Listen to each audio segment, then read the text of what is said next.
Olá, minha irmã, meu irmão, estudantes de Antropologia Teológica do ISB, peçamos à Virgem Maria, São José, São Boaventura e o nosso anjo que nos ajude hoje nos estudos do qual falaremos sobre o pecado original.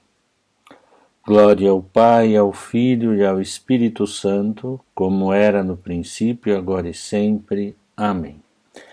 Então eu convido vocês a terem a bondade de acompanhar o guia de estudo.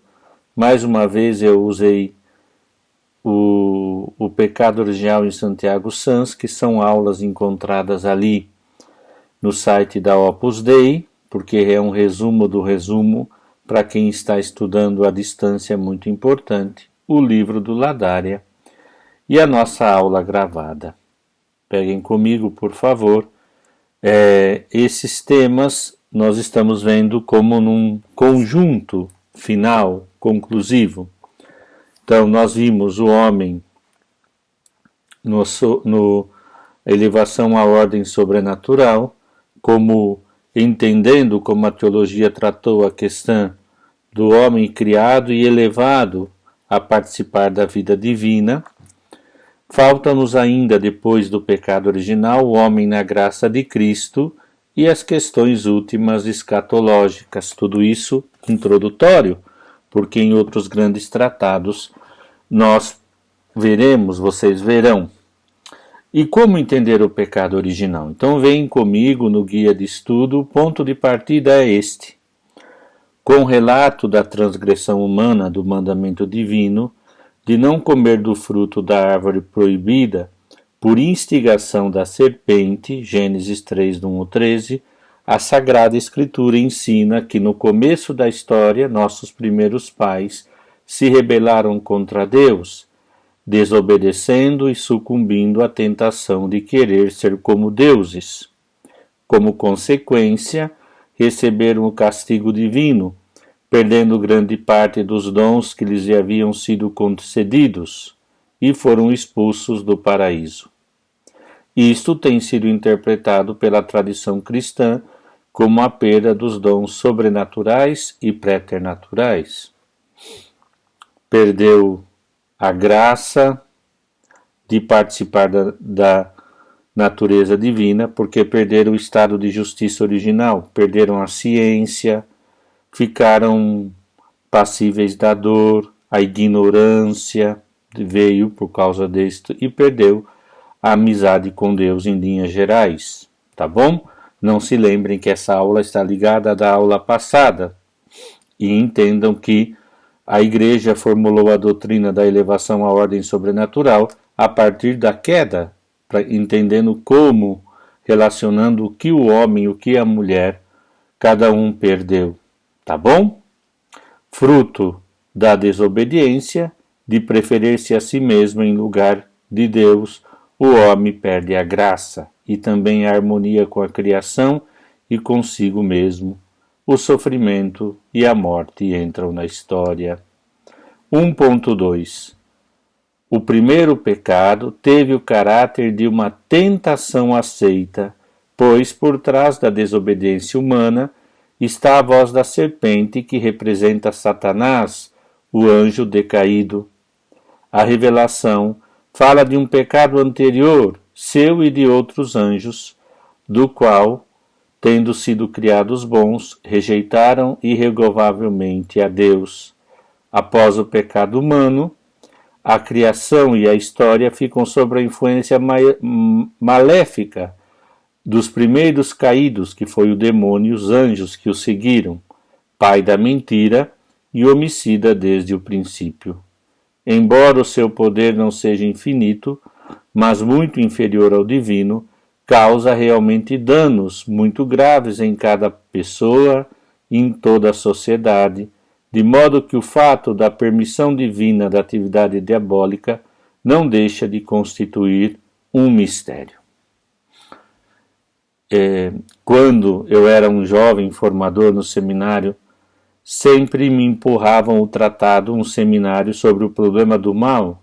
Ninguém gostava de ensinar, porque aí está.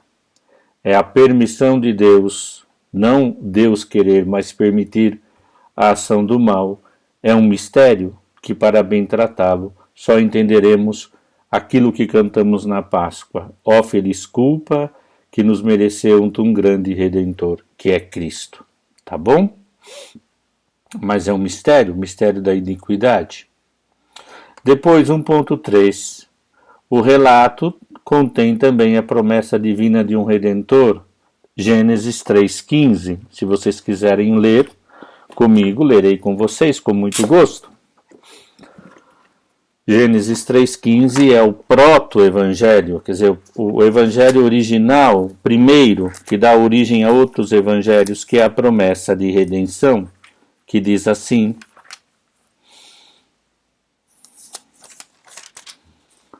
porém a hostilidade entre ti e a mulher, entre a tua linhagem e a linhagem dela. Ela te esmagará a cabeça e tu lhe ferirás o calcanhar. A redenção ilumina assim o alcance e a gravidade da queda humana, mostrando a maravilha do amor de um Deus que não abandona a sua criatura, mas vem ao seu encontro com a obra salvadora de Jesus. É preciso conhecer a Cristo como fonte de graça para conhecer Adão como fonte do pecado. O mistério da iniquidade só se explica à luz do mistério da piedade. Então vamos ler um pouquinho, 2 de Tessalonicenses de Paulo 2,7.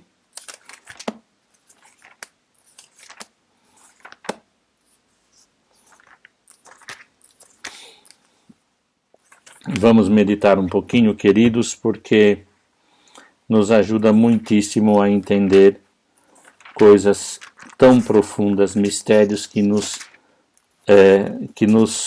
superam sem a revelação divina. Diz assim: este é o testemunho dado nos tempos, segunda de Tessalonicenses, perdão. Está aqui 2,7, me perdoem. Pois o mistério da impiedade já age, só é necessário que seja afastado aquele que ainda o retém. E esse mistério da impiedade já age. Nota B da Bíblia de Jerusalém, que se quereis depois pesquisar, diz B aqui. Até o momento de sua revelação final, a impiedade trabalha misteriosamente, e é desta atividade secreta que resultará a apostasia. Uma vez que o obstáculo seja afastado, o ímpio agirá publicamente. E depois, 1 de Timóteo 3,6, que já está aqui na mão também, 3,16 diz: segundamente, grande é o mistério da piedade, em contraposição da impiedade, não? Ele foi manifestado na carne, justificado no Espírito, aparecido aos anjos, proclamado às nações, crido no mundo e exaltado na glória. Então está aqui mais um texto. Depois, só um segundinho, eu gostaria que vocês me acompanhassem agora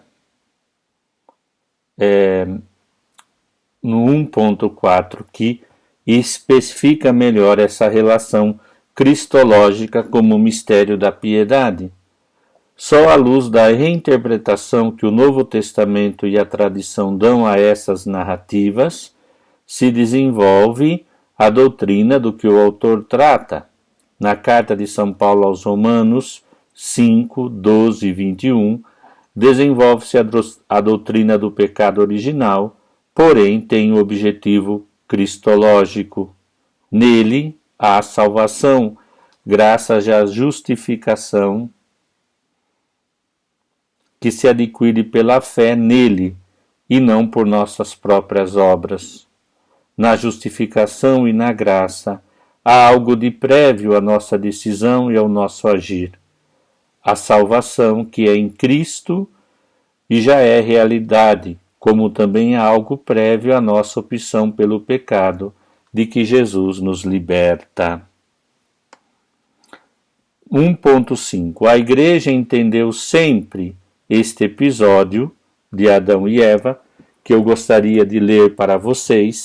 Desculpem, mas nesta minha narrativa de hoje preciso ler um pouquinho o relato. Vocês prestem atenção, por favor. A serpente era o mais astuto de todos os animais dos campos que Yahvé Deus tinha feito. Ela disse à mulher: Então Deus disse: Vós não podeis comer de todas as árvores do jardim? A mulher respondeu à serpente: Nós podemos comer do fruto das árvores do jardim, mas do fruto da árvore que está no meio do jardim, Deus disse: Dela não comereis, nele não tocareis, sobre pena de morte. A serpente disse então à mulher: Não morrereis, mas Deus sabe que no dia em que dele comerdes, os vossos olhos se abrirão, e vós sereis como deuses, versatos no bem e no mal. A mulher viu que a árvore era boa ao apetite e formosa à vista, e que essa árvore era desejável para adquirir discernimento. Tomou-lhe do fruto e comeu. Deu também a seu marido, que com ela estava, e ele comeu. Então abriram os olhos e os dois perceberam que estavam nus, e entrelaçaram-se folhas de figueira e se cingiram. Eles ouviram o passo de Yahvé, que passeava no jardim, à brisa do dia, e o homem e sua mulher se esconderam da presença de Yahvé entre as árvores do jardim. Yahvé Deus chamou o homem: Onde estás? Disse ele: Ouvi o teu passo no jardim. Respondeu o homem: Tive medo porque estou nu e me escondi. Ele retomou: E quem te fez saber que estavas nu? Comeste então da árvore do que te proibi de comer? O homem respondeu à mulher: Que puseste junto de mim me deu a árvore, e eu comi. Yahvé Deus disse à mulher: Que fizeste? E a mulher respondeu: A serpente me seduziu, e eu comi. Então Yahvé diz à serpente: Porque fizeste isso, és maldita entre todos os animais domésticos e todas as feras selvagens. Caminharás sobre o teu ventre e comerás poeira todos os dias de tua vida. Porei hostilidade entre ti e a mulher, entre a tua linhagem e a linhagem dela. Ela te esmagará a cabeça, e tu lhe ferirás o calcanhar. À mulher ele disse: Multiplicarei as dores de tuas gravidezes, na dor darás à luz filhos. Teu desejo te impedirá o seu marido, e ele te dominará. Ao homem ele disse: Por que escutastes a voz de tua mulher, e comeste da árvore que eu te proibira comer? Maldito é o solo por causa de ti. Com sofrimentos dele te nutrirás todos os dias de tua vida. Ele produzirá para ti espinhos e cardos, e comerás a erva dos campos. Com o suor do teu rosto comerás teu pão, até que retornes ao solo, porque fostes tirado. Pois tu és pó, e ao pó tornarás. Então aqui foi bom essa lidinha, para que pudéssemos ver no conjunto. Então, como eu disse, só o dado do Antigo Testamento, sem a luz do Novo, exemplificando aí a comparação e a relação que Paulo faz entre o mistério da impiedade, do mal manifestado pelo demônio que tenta o casal, e Cristo que salva o homem, fazendo-se homem, e o proto-evangelho, Gênesis 3,15, que podemos fazer uma leitura a 100% mariana. Maria, Nossa Senhora, é a nova Eva que pisa a cabeça da serpente. Muito bem, 1.5, na página 2, me parece, 2, sim, do nosso rascunho. A Igreja entendeu sempre este episódio como um fato histórico, ainda que nos tenha sido transmitido com uma linguagem certamente simbólica, que traducionalmente se denominou, a partir de Santo Agostinho, como pecado original, por ter acontecido nas origens. Mas o pecado não é originário, ainda que é originante dos pecados pessoais realizados na história, mas sim entrou no mundo como fruto do mau uso da liberdade por parte das criaturas, primeiro os anjos, depois o homem. Com licença.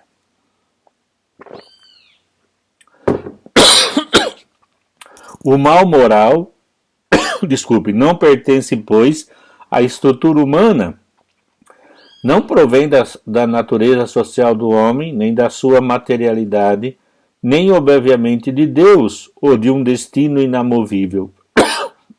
O realismo cristão põe o homem diante da sua própria responsabilidade.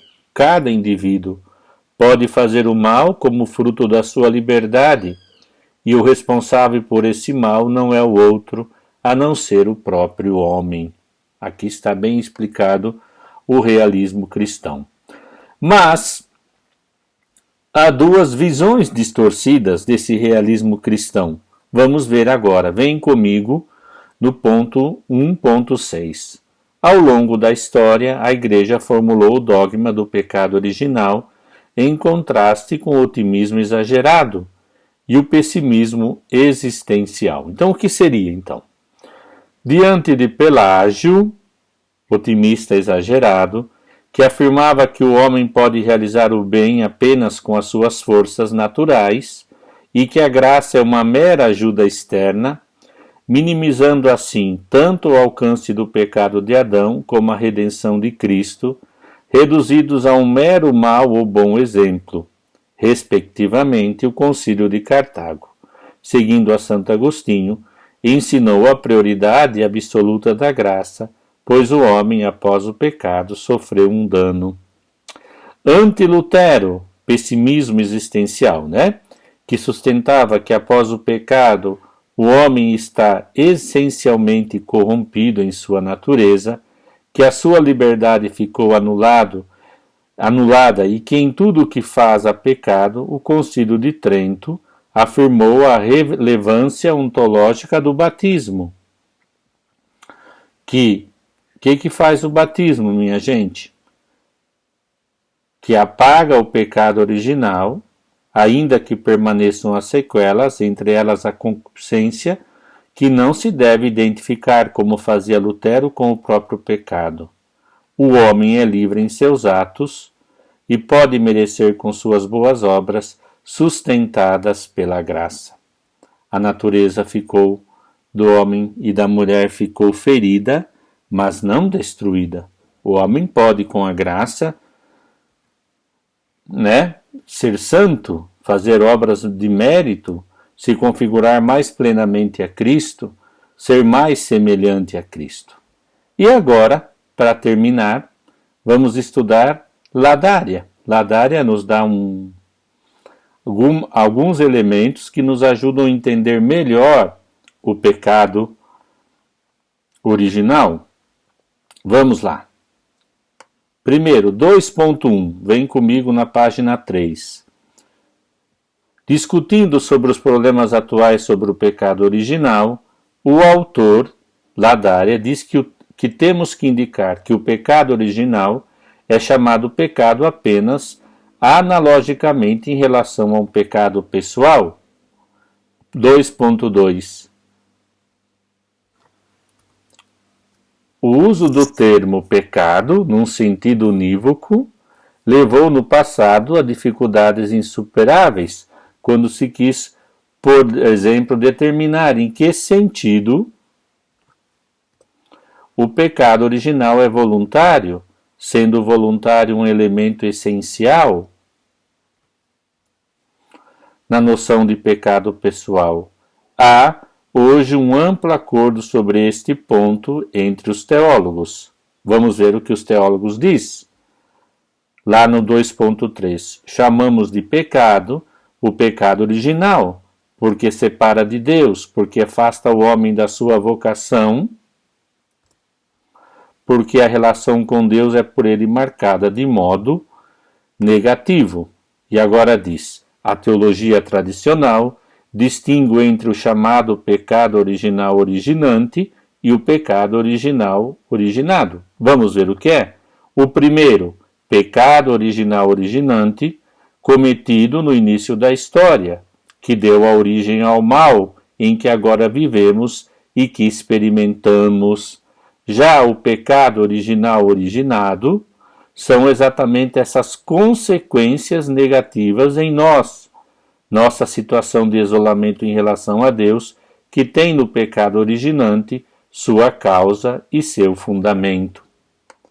Depois aqui, ele cita Teilhard de Chardin, diz que o pecado original é o resultado, no plano do homem, das desordens que estatisticamente aparece em cada sistema em via de organização, como subproduto necessário da unificação a partir do múltiplo. O mal, a dor física e a carência moral introduzem-se no mundo em virtude da estrutura do ser participado, como uma realidade, o mundo, segundo Teilhard de Chardin, que tende à cristificação, ficou nesse processo de unificação, ele ficou incompleto, imperfeito e produz dor e morte. Só para entender como se pode compreender o pecado, mas o importante é ficar na linha de que nos apresentará agora Ladária. Ladária afirma que é na liberdade humana e em suas características que é preciso encontrar a razão do estado de pecaminosidade universal a que chamamos no pecado original. E aqui ele usa Rahner. Rahner sustenta que o homem age como um sujeito livre, numa situação determinada do ponto de vista histórico e interhumano, e, portanto, a situação de nossa liberdade é necessariamente conformada pela liberdade e, concretamente, pela culpa dos outros. No magistério da Igreja, encontramos dois bens perdidos com o pecado original, a integridade ou a ausência de concupiscência e a imortalidade. Então eu coloquei aqui, que vocês encontrarão na síntese, na síntese da síntese do nosso querido Ladária, tá bom? Então ele cita aqui esses autores, cita também Alzegui e Flick, mas aqui não é tão importante, por isso não queria que vocês se detessem muito a informações secundárias, né? E eu fiz o resumo do resumo e me parece que aqui tem tudo, tá bom? Para que vocês possam compreender melhor.